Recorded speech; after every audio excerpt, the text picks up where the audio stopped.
What is PMI? And should you be concerned? Find out right now. This is day 18 of Mark Madness.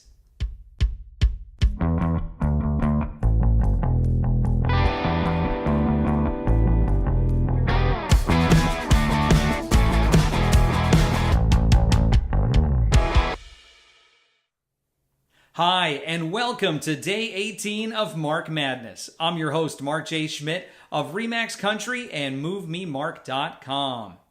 Today we're talking about PMI. What is PMI and should you be concerned about it? Well, PMI is an acronym that stands for Private Mortgage Insurance.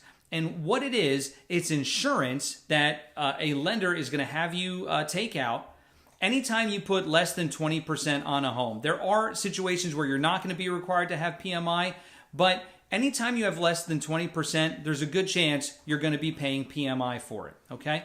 Now, who does PMI benefit? PMI, well, it benefits you because it's going to enable you to buy a home with less than 20% down, but it's really for the lender. And what it does is if you default on your loan, it makes up the difference between what you put down and the 20% that the lender would have wanted you to put down.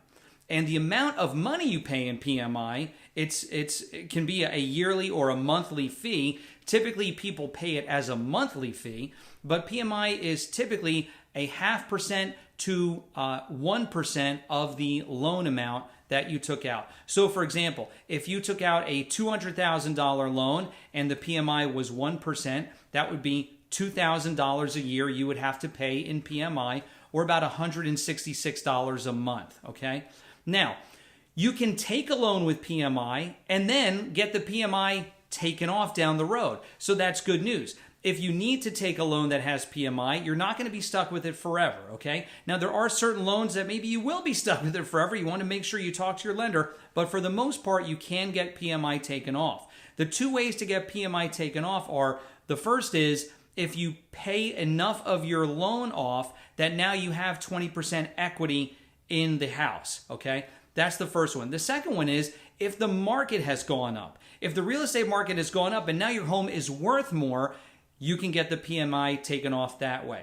The important thing to remember is that in both circumstances, you have to request to have PMI taken off. The lender will not just automatically take it off for you. They don't mind taking money from you. So make sure you keep an eye on it. Keep an eye on where your equity is, how much you paid off, and then when you hit that 20% mark, go tell them you'd like them to take it off. It's not that much of a big deal to have them take it off. A little work involved, but it sure beats paying a couple grand a year in PMI charges. Now, if you have questions about buying or selling a home, please visit my website. You can find me at www.MoveMeMark.com. Thank you so much for tuning in today. I really appreciate it, and I look forward to seeing you tomorrow for more Mark Madness.